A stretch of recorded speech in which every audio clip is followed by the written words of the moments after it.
당신이 지혜로운 자인가 아니면 어리석은 자인가? 함께 한번 진지하게 말씀 앞에 서 있어 보기를 원합니다. 하나님은 보이지 않습니다. 보이지 않지만 모든 사람들에게 하나님이 계신다고 하는 것을 보이시죠. 우리 지난 시간에 우리는 형상과 현상에 대해서 말씀을 드렸습니다. 하나님은 형상을 가지신 분이 아닙니다. 현상으로 자기 자신이 계심을 드러내시는 분이죠. 우리가 보통 하나님의 영광 돌린다 말할 때 그 영광이 뭐냐면 보이지 않던 것을, 알 수 없던 것을 내가 알 수 있도록, 내가 볼 수 있도록 나타내는 것, 이것을 영광이라 이렇게 말하는 것입니다. 하나님은 생명을 우리에게 주시는 분으로서 반드시 그분이 계신 것을 어떻게 하신다? 따라 드러내신다. 형상입니까? 현상입니까? 현상으로 드러내신다고 하는 것. 그래서 우리 믿음도 보이지 않지만 그러나 그 사람이 믿음이 있다 없다를 우리가 어떤 믿음의 현상으로 나타내시는 것입니다. 믿음이 있으면 반드시 믿음의 현상이 생기는 것이지, 그냥 우리가 그냥 열심히 여러분 예를 들면 성격이 좀 다혈질 같은 성격은 꼭 믿음이 있어 보이잖아. 성격이 내성적인 사람 믿음이 없어 보이거든요. 여러분, 하나님은 그렇게 보지 않는다고 하는 것이에요. 믿음은 반드시 드러난다고 하는 것입니다. 하나님께서 천지를 창조하실 때 빛과 어둠을 창조하셨습니다. 여러분, 빛과 어둠을 만드신 것은, 빛은 밝은 대낮에는 드러나지 않습니다. 예를 들어서 요즘은 전기가 좋아져서요, 옛날에 형광등, 백열등 이런 거 안 씁니다. 요즘은 다 LED 등 쓰지 않습니다. 나이트도 LED 등으로 하면 싹 비춰버리면 순간 눈이 할 정도 됩니다. 그런데 그렇게 밝은 LED 등이라도 여러분 낮에 한번 비춰보십시오. 햇빛에 대고 비춰보십시오. 반응이나 있는지. 그러나 캄캄한 밤에, 정말 흑암의 밤에 그 LED 등 하나 비춰버리면 그 등불의 불빛의 효과는 우리가 정말 상상할 수 없도록 실감나게 되는 것입니다. 믿음이라는 것도 그렇습니다. 여러분의 각자 다 믿음이 있는데요, 이 믿음이라는 것도 평소에는 믿음이 있는 자나 믿음이 없는 자나 별로 차이가 드러나지 않습니다. 그 사람이 하나님 말씀대로 순종하거나 순종하지 않거나 그 가치가 평소에는 잘 안 드러난다 그 말이에요. 순종하는 자가 얼마나 이 사람이 큰 자인가 평소에는 잘 모릅니다. 그런데 이게 실감하지 못하다가도 살다 보면 믿는 자나 어려운 자나 다 똑같이 어려운 일을 만나거든요. 믿는 자는 어려운 일을 안 만나고, 안 믿는 자는, 불순종하는 자는 어려운 일 만나고, 그런 거 아니에요. 그런데 하나님은 누구를 도우시는가? 어떤 문제를 만났을 때 하나님은 어떤 자의 곁에 계시는가? 어떤 자와 함께 하시는 것을 여러분 실감하게 될 것입니다. 그래서 이 순종의 가치는 별 어려움이 없을 때는 모르지만 인생이 어두워보면 알아요. 그 인생이 문제를 만나보면 알아요. 그 인생의 어떤 힘든 일을 만나보면 이런 것이었단 말이야. 빛을 지으면서 어둠을 지으신 것은 어둠을 통해서 빛의 가치가 얼마나 소중한가, 얼마나 대단한가, 얼마나 고마운가를 드러내시기 위해서 지으시는 것입니다. 믿음을 통해서 생명의 가치가 철실할 때 다 믿음이라는 게 이런 거였단 말이야. 정말 내가 뭔가 간절할 때, 정말 뭔가 간절해서 그걸 이루고 싶은데 나를 돕는 자는 없어요. 누가 나를 돕질 않아요. 그때 믿음이라는 것이 이런 역사가 있는 것이구나 하는 것을 여러분 실감 있게 경험하게 될 줄 믿습니다. 그러니까 우리가 강할 때는, 우리가 문제가 없을 때는 하나님이 강한 게 별 볼 일 없어요. 나도 강하고 하나님도 강하시고. 그런데 우리가 약할 때, 내가 연약할 때, 이때는 하나님이 조금만 도와주셔도 굉장한 역사가 나타나죠. 조금만 도와주셔도. 우리가 뭔가 이룰 수 있는 능력이 없어서 간절하면 간절할수록 그걸 꼭 해결해야겠는데, 그걸 꼭 이루어야겠는데, 그게 문제가 해결받아야겠는데, 내 힘이 없어요. 내 능력이 없어요. 내 한계치에 왔어요. 이때 얼마나 여러분 간절하겠어요. 그 간절하면 간절한 만큼, 절실하면 절실한 것만큼, 내가 절박한 상황이면 절박한 상황처럼, 마치 어두움 가운데서 빛을 보는 것처럼, 밝을 때는 빛이 안 보여요. LED 등이 안 보여요. 그러나 어두울 때 빛을 보는 것처럼 하나님의 역사는 정말 강한 빛을 보게 될 것이고, 그것을 보이시는 것이 하나님의 심정이라 그 말이에요. 그러니까 평소에 좋을 때는 하나님이 계신지 안 계신지, 나를 돕는지 안 돕는지 느낌이 없어요. 빛의 랜턴을 낮 12시에 등불을 켜고 본들, 그냥 렌트를 비추간들, 그냥 낚시터 그 라이트를 비춰본들 무슨 표시가 납니까? 그런데 어두울 때, 내 인생이 캄캄할 때는 이 빛이 얼마나 소중했어, 얼마나 대단한가를 느끼게 된다 그 말입니다. 오늘 읽었던 이 본문의 특성이 있습니다. 성경의 특성이 있는데 24절부터 27절까지 보면, 내용을 보면 여러분 다 익숙히 아는 말씀입니다. 공통점이 있고 반대점이 있으며 차이점이 있습니다. 이 사람의 특성입니다. 우리는 공통 분모를 가지고 살아감과 동시에 우리는 전혀 다른 차이점을 가지고 살아간다. 똑같이 대한민국 세계 지구촌에서 아시아 다르고 유럽 다르고 중동 다르고 다 다르지만, 같은 대한민국 땅에 사는데도 공통점이 있고 차이점이 있는 것이거든요. 한번 보겠습니다. 공통점이 공통점이란 누구나 다 똑같이, 이런 뜻입니다. 누구나 다 똑같이. 믿는 사람은 특별 우대하고, 안 믿는 사람은 안 우대한 것이 아니라, 여러분 가물어서 참 저 배추밭에 물을 줘야겠는데 하나님께서 비를 주실 때 꼭 예수 믿는 사람 장로님 집 밭에만 비 주십니까? 술 먹고 고주망태인 같은 사람에게도 비를 주신다 그 말이에요. 이건 뭐예요? 공통점이란 뜻이에요. 하나님은 공평하시기 때문에 그래요. 자, 공통점, 오늘 본문에 세 가지가 등장합니다. 첫 번째, 나의 이 말을 듣고. 여러분 똑똑한 사람들, 지성인들은 성경을 옆에 끼워놓고 삽니다. 성경을 인용하면서 살아버립니다. 누구나 다 똑같이 들을 수 있는 것은 하나님의 공평하심이에요. 두 번째, 그 집이 나옵니다. 집. 24절에 나오고 26절에도 나오고. 집이라는 게 뭐예요? 내가 가지고 있는 것이거든요. 내 소유예요. 그러니까 그 집 안에서 평안이 유지되고, 그 집 안에서 안전이 유지되고, 보금자리가 만들어지고 보호가 이루어지는 거예요. 특별히 어린아이들은 철저하게 집 안에서 보호가 이루어지게 되는 거예요. 그 집은 누구나 다 있어요. 나에게도 있고 그에게도 있고, 믿는 자에게 있고 안 믿는 자에게 있고. 세 번째 공통점이 뭐냐면 25절과 27절의 말씀입니다. 비가 내리고 창수가 나고 바람이 불어 그 집에 부딪히되. 어려운 상황이에요. 똑같이 어렵습니다. 똑같이 태풍 부르면 믿는 집 앞 그 과일밭에 다 떨어지고, 안 믿는 집도 떨어지고, 비가 내리고 홍수가 나고 태풍이 불어 그 집을, 내가 이거 안전하다고 생각하는, 내가 이 보호막이 된다고 하는 집을 여러분 칠 때가 있다는 거예요. 누구나 다 똑같습니다. 그런데 차이점이 있어요. 반대되는 점이에요. 이것은 진리를 받은 자와 진리를 받지 않은 자의 차이입니다. 지금 공통점에서 누구나 다 똑같이 말씀을 들을 수 있어요. 누구나 같이 다 자기 인생의 삶의 소유의 집이 있어요. 누구나 다 똑같이 어떤 비가 내리고 홍수가 나고 바람이 불고 시험이 올 때가 있어요. 고난이 올 때가 있어요. 근데 차이점이 뭐냐면, 진리를 받은 자와 진리를 하나님께 받아내는 자와 진리를 받아내지 못하는 자의 차이가 있다 그 말이에요. 자,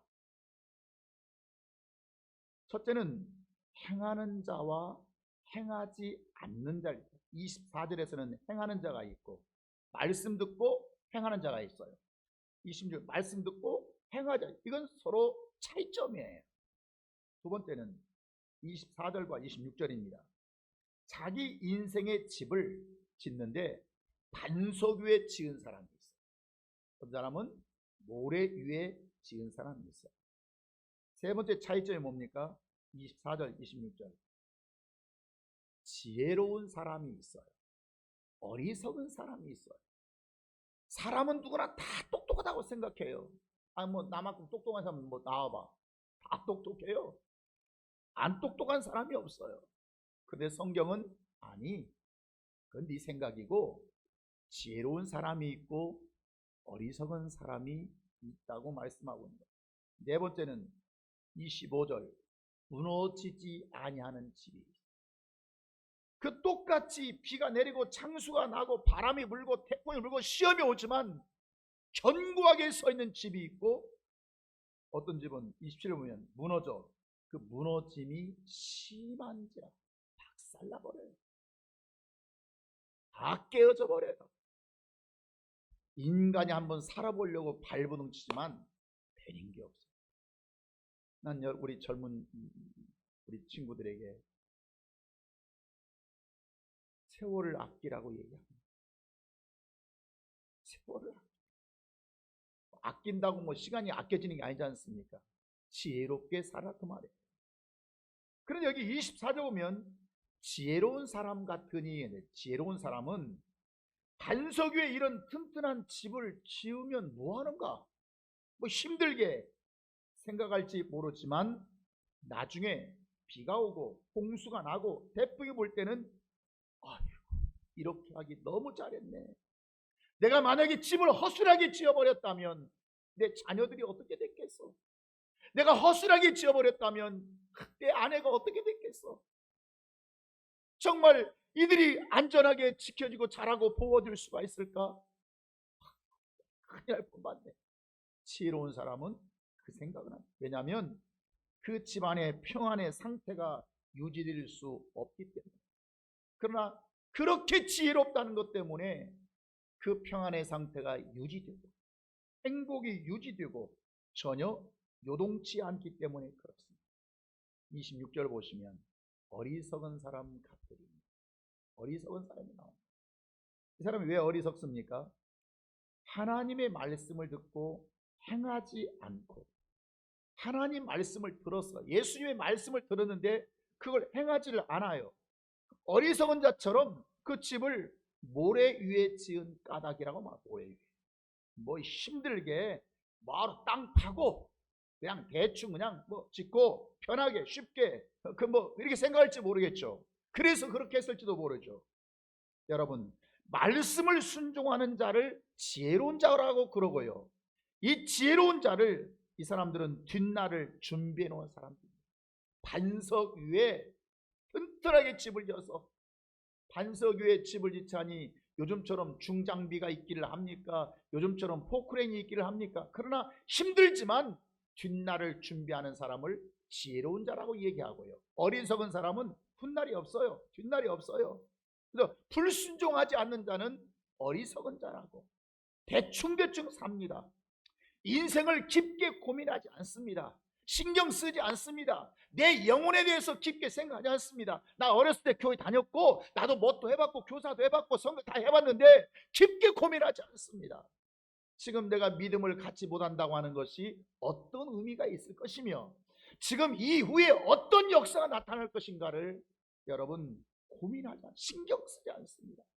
이 자를 모래 위에 지은 사람 생각하는 것입니다. 에휴, 육체 한번 살다 가는 건 잘 먹고 잘 살면 그만이지, 무슨 영혼이 있고 무슨 인생이 있고 무슨 천국이 있고 복잡하게, 난 그런 거 싫어. 어리석은 자라고 성경은 말하고 있는 것입니다. 하나님의 말씀에 순종하는 내 영적 상태와 하나님 말씀에 불순종하는 영적 상태는 다르다, 그 말이에요. 하나님은 내가 불쌍하다고 나를 도와주시고 가난하다고 나를 채워주시고 병들었다고 나를 고쳐주시는 분이 아닙니다. 하나님은 내가 어떤 사람이냐, 네가 누구냐, 어떤 사람에 따라서 하나님은 역사하시는 분이지. 그러니까 나를 간절히 네가 나를 찾고 있느냐, 아니면 나를 그 동네 복덕방 아저씨로 생각하느냐. 그러면 네가 나를 그렇게밖에 생각 못한다고? 그럼 뭐 나 너를 복덕방 아저씨 하고 구전이나 받아야지 뭐. 그러나 네가 나를 간절히 찾는다고? 그러면 고쳐줘야지. 네가 나를 간절히 찾는다고? 그럼 내가 역사를 해줘야지. 이해하시겠습니까? 하나님이 사랑이 많다고 능력이 많다고 막 주시는 게 아니에요. 그분은 주실 만한 자에게 주십니다. 받을 만한 자에게 받게 하시는 것입니다. 고칠 만한 자를 고쳐주시고, 이것을 받기에 합당한 자, 생명받기 합당한 자라고 말하게 되는 것입니다. 그러니까 오늘 영적 상태가 내가 반석 위에 세워진 자처럼 믿음도 있습니다. 순종도 합니다. 평소 때는 잘 안 나타나요. 여러분 뭐 순종한다고 뭐 대단한 일이 팍 일어납니까? 뭐 불순종한다고 또 뭐 그냥 당장 또 죽습니까? 그렇지도 않아요. 평소 때는 별 문제가 없는데 어떤 문제를 만났을 때가 문제예요. 뭔가 소망을 가졌어요. 아, 이거 꼭 정말 이뤄보고 싶은데, 아, 정말 딱 간절한데, 아, 나 이거 이번에 꼭 승진해야 되는데, 아, 이거 이번에 사업 내가 시작한 거 잘 돼야 되는데, 이거 사업장 잘 안 되면 나 이거 돈 이거 꽤 많이 망가지는데, 여러 가지로 정말 간절, 그때 그 믿음이 불같이 일어나 역사가 나타난다, 그 말이에요. 목회하면서 평소 때는 다 믿음이 있어 보여요. 다 괜찮아 보여요. 폼나 보여요. 기도도 열심히 하고 말씀도 듣고 열심히 뭐 봉사하는 것 같고 자기 맡은 사명 잘 감당하고. 그런데 결정적으로 믿음이 필요할 때, 결정적으로, 평소 때 말고 문제없을 때 말고 결정적으로 필요할 때는 그저 어렵다고 핑계 대버립니다. 심지어 그 상황이 싫어서 도망쳐 버립니다. 여러분, 결국 믿음이라고 하는 것은 어려울 때에 봐야 돼요. 어려울 때 저 사람 참 믿음이었었구나, 저 사람은 하나님 앞에 진실했었구나, 저 사람 속에는 자기 폼 잡는 것이 전부 다였구나, 이것을 어려운 일을 만났을 때 금방 알아버린다는 거예요. 여러분, 사람과의 관계도 그래요. 여러분 뭐 수없이 우리가 사람을 만나고 삽니다만, 좋을 때는 나쁜 사람 있던가요? 한 사람도 다 좋아요. 다 좋아요. 어떤 사람 말합니다. 아이고 목사님, 사람 치고 나쁜 사람 어디 있어요? 다 좋아요. 다 좋아요. 사람은 다 착하고 원래 사람 착해요. 여러분, 좋을 때는 너도 좋고 나도 좋고 내 간도 빼주고 네 쓸개도 빼주고 얼마나 좋아요. 그런데 어려운 일 만날 때는 세상에 이런 원수가 없습니다. 어려운 일을 만날 때 정말 세상에 이런 원수가 없고 이렇게 나쁜 사람이 얼마나 많다고 하는 것을 우리가 경험하고 살지 않습니까? 그래서 사람 속을 알려면 어려울 때 봐야 돼요. 어려울 때 보면 그 사람이 저 사람이 원래 저 마음이구나, 저게 저 사람의 본심이었구나 하는 것을 알게 된답니다. 특히 배은망덕한 자가 되어버리는 것을 통해서 알 수가 있게 된 것입니다. 그래서 이 믿음의 진짜 가치가 뭐냐? 그것은 평소에는 열심히 하는 자와 열심히 하지 않는 자가 별 다를 게 없어요. 뭐 차이가 납니까? 그런데 평소에는 순종하는 자와 불순종하는 자를 몰랐다, 그 차이를 몰랐다가 오히려 불순종자가 더 똑똑합니다. 더 잘난 척합니다. 더 지혜롭게 합니다. 오히려 가르치려고 합니다. 그러나 그가 사망과 음부에 떨어지는 모습을 보면서 아하, 그 자가 그런 자였구나 하는 것을 우리가 알게 될 것입니다. 한 번 불순종해봐야 뭐 별일 있겠는가? 한 번 하나님 말씀 안 듣고 좀 내 고집대로 좀 살아 뭐 봤다고 뭐 일이 있겠는가? 여러분, 아직 문제가 없으니까, 어떤 사고가 없으니까, 내 자녀에게 문제가 안 생기니까, 내 인생에 곤고한 일이 안 만나니까, 그러다가 눈물 쏟아질 정도로 정말 답답한 상황 만날 때, 울어도 해결이 안 되고 정말 어떤 절박한 현실을 만나버렸을 때, 그때 하나님 이것만큼은 도와주세요. 하나님, 이거야 하나님이 역사해 주세요. 하나님 나를 한번 사랑해 주세요. 그 간절함을 만날 때, 이때는 참으로 답답함을 느껴볼 것입니다. 평소에 그 불순종하는 것이 뭐 그렇게 대단해? 뭐 다 그렇게 사는 것이지. 그러나 정말 절박한 상황이 우리 인생 가운데 안 많을 거라고 생각하십니다. 그 절박한 상황을 만날 때는 정말 답답하다. 평소에 하나님과 사귐을 좀 가질 것, 평소에 하나님과 좀 가까운 사람이 될 것. 그때 내가 하나님께 가까운 척 하려고 막 금식하고 작정하고 막 무슨 뭐 그냥 뭐 40일 뭐 금식하고 해봐야, 아니, 하나님은 행위를 보시지 않고 마음을 봐오십니다. 아니, 원래 네 마음이 그런 마음이잖아. 지금 네가 답답하니까 왔다고? 그러나 하나님과 사귐이 이루어지지 않은 사람이다, 그런 뜻입니다. 그러나 한 번 순종한 것이, 두 번 순종한 것이, 그저 몇 번 순종한 것이 지금 별로 흔적이 나타나지 않습니다. 그러나 그 사람이 1년 후에, 2년 후에, 3년 후에, 5년 후에, 10년 후에 그것이 내 자식에게, 내 사업장 위에, 내 인생 위에 정말 생각지 못했던 큰일을 경험하게 될 것입니다. 내 경제력에 생상할 수 없는 것들을 경험하게 될 것입니다. 믿습니까? 하루아침에 이루어진 것이 아닙니다. 하나님과 사귐을 갖고, 하나님과 또 사귐을 갖고, 하나님과 관계를 맺고, 늘 하나님의 일이라면 벌벌 떨 정도로 그가 하나님의 일을 소중하게 여겼던 그것 때문에 때가 되니까 하나님께서 역사하신다, 그 말씀이에요. 여러분, 하나님께서 우리를 축복할 때 항상 말할 때 이슬비 같은 축복 혹은 소낙비 같은 축복을 말합니다.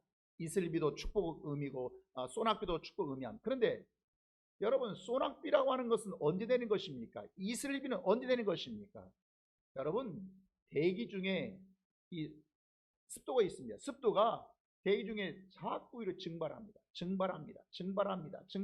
보입니까? 안 보입니다. 지금도 많은 습도들이 하늘로 올라가지만 보이지가 않아요. 보이지 않는다고 해서 없는 게 아닙니다.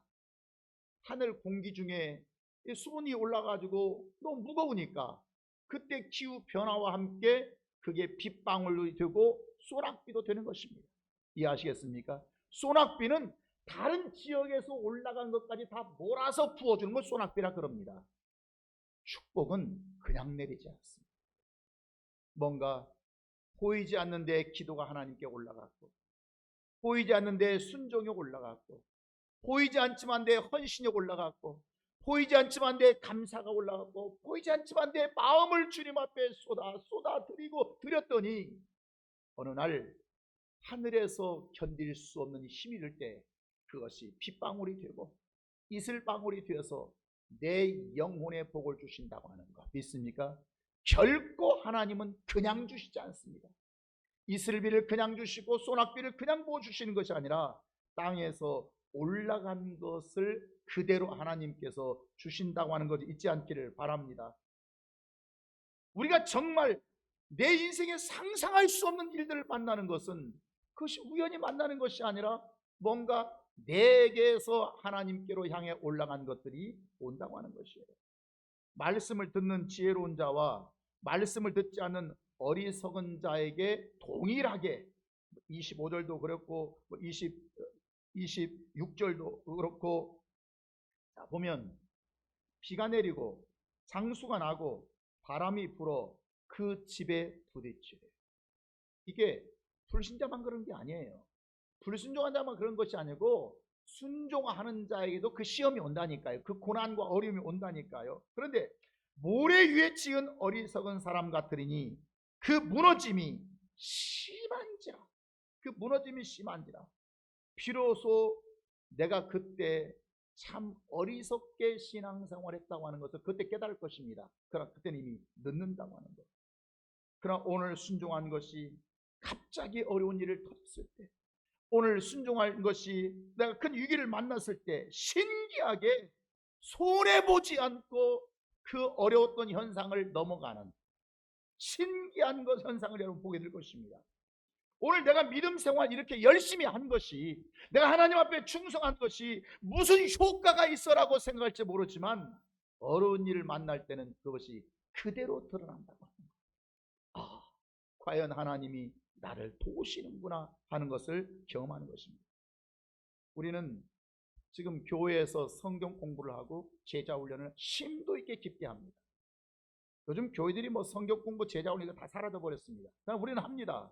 그런데 어떤 사람은 정말 그 성경 말씀을 듣고 제자 훈련을 받으면서 여러분 정말 애쓰는 자가 있습니다. 그러면 제자 훈련을 한 자와 안 한 자와 무슨 비교가 될지 모르겠는가 할지 모르겠습니다.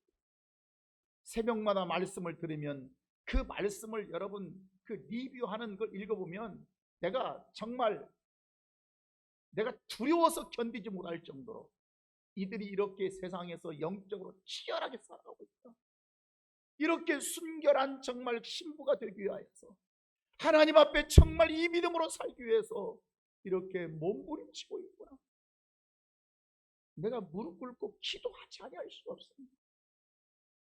그 메시지를 읽어볼 때마다 내가 내가 두려워서 하나님 이런 자를 돕지 않으면, 이런 자에게 역사하지 않으면 이거 어떻게 되겠습니까? 하나님 도와주세요. 함께 해주세요. 뭔가 성경 공부 제자 훈련을 저 힘들게 받은 사람과 받지 않은 사람과 뭔 차이가 있어? 뭐 차이가 없다고 생각하니까 여러분 그냥 가는 거 알아요. 그러나 차이가 있다고 생각하는 사람은 믿고 열심히 하는 거예요. 뭐 가는 사람보다 하는 사람이 훨씬 더 많아요. 이들이 영적 세계를 분별하고 이단들의 유혹이 올 때, 원수 마귀가 무너뜨리려고 할 때는 상상할 수 없는 수준을 경험하고 비교할 수 없는 수준이 된다고 하는 것. 이때 믿음의 진가가 그때 드러날 것입니다. 뭐 그거 몇 마디 더 아는 것과 그 몇 마디 모르는 것과 뭐 안다와 모른다 뭐 차이가 뭐예요? 안다 모른다 그거지. 그러나 문제가 있을 때, 시험이 올 때, 유혹이 올 때, 어떤 문제 앞에서 하나님 제가 이거 어떻게 해야 돼요? 분별할 때, 그때는 제자 훈련을 한 사람과 하지 않은 사람은 정말 그 믿음의 진가가 달라질 수밖에 없다고 하는 거예요. 사람의 의지로 사는 게 아닙니다. 이것을 미리 준비해 놓은 것을 지혜로운 자의 영광이라 이렇게 말한 것입니다. 지혜로운 자의 영광이라. 사랑하는 성도 여러분, 준비하는 자가 되기를 바랍니다. 하나님 앞에 늘 준비하는 자가 되십시오. 하나님이 언제 여러분을 굉장한 사람으로 쓰실지, 당신을 어떻게 사용하실지, 언제 교회에서 당신을 지도자로 삼으시고 목자로 삼으시고 사역자로 교사로 쓰실지 누가 알겠어요. 그러나 평소에 성경을 많이 읽고 또 기도도 많이 하고 정말 하나님 앞에 순종하고 말씀을 배우는 대로 순종하고 진실하게 여러분 사는 자와 그렇지 않은 자의 차이가 있단 말이에요. 설마 나 같은 것이 뭐 쓰임 받는 날이 오겠어? 아니면 나는 뭐 그런 거 좋아하지도 않고, 그러다 어느 날 딱 그 상황이 닥쳐버리면 당황합니다. 전 못해요. 전 못해요. 그가 답변할 수 있는 믿음의 말이 뭐냐? 믿음도 아니죠. 못해요 밖에 못해. 여러분 할 수 있으세요? 뭔가 하나님의 싹슨 반드시 일하는 일꾼에게 허락하시는 것이지, 일하지 않는 자에게 싹스를 주신다고요? 일하지 않는 자에게는 분깃이 없습니다. 지금 일거리를 주는 거예요. 일거리. 종에게 일거리 있다는 것과 없다는 것은 인생의 운명이 다른 것입니다. 왜냐하면 일거리는 싹십니다. 교회가 일거리를 만들어서 일거리를 주는 교회와 저는 저는 그냥 편안함 예배만 들어가시면 됩니다. 그건 저주받는 교회입니다. 끊임없이 목회자는 일거리를 만들어주고 여러분 회사에 출근했더니 사장님이 오늘은 그냥 오전만 하고 가래. 어떤 사람이 10시에 가래. 출근할 때 오늘은 일이 없어서 그냥 오늘 노래하던데 싹시 있기를 합니까? 보람과 꿈이 있겠습니까? 그런데 어떤 회사는 막 일거리가 많아. 이러면 또 밀려. 아유 언제 좀 안 쉬어요? 아유 미안합니다. 참 일가에서 돈을 더 주겠습니다. 일한 대로 싹을 받는다고 하는 거예요. 아멘입니까? 그러니까 하나님은 언제 쓰실지 모르는데 전 못해요. 그건 싹이 없다고요. 그건 분깃이 없다고요. 근데 인생을 하나님이 책임져 주시지 않는다고요. 생명을 주실 수가 없다 그 말이에요. 내일을 준비하는 자가 되기를 주의 이름으로 축원합니다. 우리가 세상을 막연하게 나이 40 먹고 50 먹고 60 먹고 70 먹는 자와 뭔가 준비를 하고 여러분 나이가 먹는 건 전 다릅니다. 준비 따라합시다. 준비하라. 아멘입니까? 준비는 늙어서 하는 게 아닙니다. 준비는 젊었을 때 하는 것입니다. 준비는 힘 있을 때 하는 것입니다. 준비는 에너지가 남을 때 하는 것입니다. 준비는 평안할 때 해야지. 어떤 긴막한 상황을 닥쳐서 준비하려고 하면 그때는 늦어버린다고 하는 것입니다. 예수님께서 내 말을 듣고 순종하면 비가 내리고 창수가 나고 바람이 불 때 반석 위에 지은 것처럼 지혜로운 사람이 될 것이라고 말씀하는 것입니다. 그러나 오늘 불순종하는 것이 나중에 뭔가 닥쳤을 때 여러분 뼈저리게 후회할 날이 옵니다. 그때 내가 왜 성경 공부를 안 했던가? 그때 내가 말씀대로 살지 않았던가? 그때 왜 그렇게 목사님이 기도하라고 하는데 내가 기도하지 않았던가? 내 영적 상태가 이 지경이 되었다고 그걸 깨닫는 순간이 뭐냐면 죽을 병 걸렸을 때, 완전히 쫄딱 맞아서 일어설 수 없을 때예요. 힘 있을 때는 하나님도 영리하십니다. 힘 있을 때는 그런 거 안 주십니다. 결정적인 순간에 네가 믿음이 있는 것과 없는 것의 차이가 뭔지를 드러나게 만드신다는 것. 그러나 한 번, 두 번 불순종한 것이 이렇게 나를 만들어 놔버렸고 어려운 일을 만날 때 하나님이 나를 돕지 않아요. 하나님 나를 붙들어 주시지 않아요. 하나님 찾아도 하나님은 대답하지 않는다는 거예요.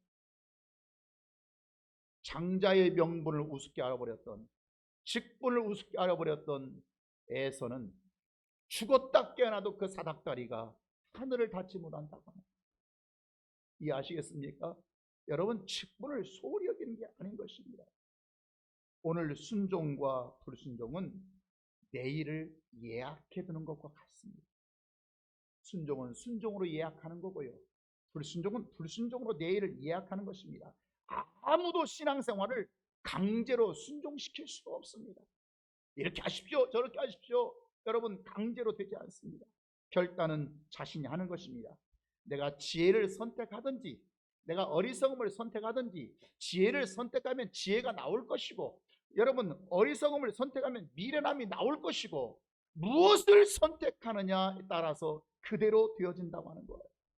우리 한국에 좋은 속담이 있지 않습니까? 뒤로 넘어져도 코가 깨지는 사람이 있어요. 아유, 코가 뒤가 달렸습니까? 그런데 어떤 사람은 앞으로 넘어졌는데 꼭 방석 위에 넘어져 버려요. 그 이번에 방석이 없으면 그 코가 깨질 텐데 항상 그것도 투툼한 방석에 넘어지니, 심지어 어떤 사람은 앞으로 넘어졌는데 방석에 넘어질 뿐만 아니라 옆에 보니까 돈이 있어요. 돈까지 주는 사람이 있어요. 여러분, 우연히 그냥 되는 것이 아니라 평소에 뭔가 지혜로운 사람이 있었다 그 말입니다. 성도는 그냥 축복받는 것이 아닙니다. 평소에 내가 무언가를 준비해 놓은 것입니다. 내가 평소에 심은 것을 받아내는 것이지 우연히 오는 것이 아니에요. 사랑하는 성도 여러분, 여러분이 기도할 때 하나님, 지혜로운 자처럼 내일을 위해서 살려주세요. 오늘 순종으로 내일을 준비하는 지혜로운 자가 되게 해주세요. 집만 있으면 안심할 줄 알았지만 그 집이 무너지지 않도록 오늘 내가 어리석지 않게 하여 주시옵소서. 내가 어떤 부분이, 내가 무엇이 어떤 부분에서 정말 어리석은 자였는지 하나님, 제가 깨닫게 해주세요. 제가 참으로 제발 어리석다고 하는 것을 깨닫는 자가 되게 해주세요. 아멘입니까? 어리석은 자였다고 하는 것을, 감정 때문에 내가 어리석었고, 자존심 때문에 어리석고, 쓸데없는 유혹과 미혹 때문에 내가 참 어리석었다고 합니다. 돈방석 좀, 돈벼락 좀 맞았으면 좋겠다고 그것이 돈일지라도 벼락. 그렇게 돈벼락 맞고 싶어 보세요? 여러분, 제발 어리석은 자가 되지 않게 해주세요. 내 영혼이 이 세상 살아가면서 아니 세상 사는 일은 그렇게 똑똑한데, 그렇게 지혜롭고 그렇게 명석하고 또 세상에서 더 똑똑해지려고 그렇게 노력하고 공부 열심히 하면서 어찌 영혼에 관한 일은 그렇게 어리석은가요? 그렇게 무지한가요?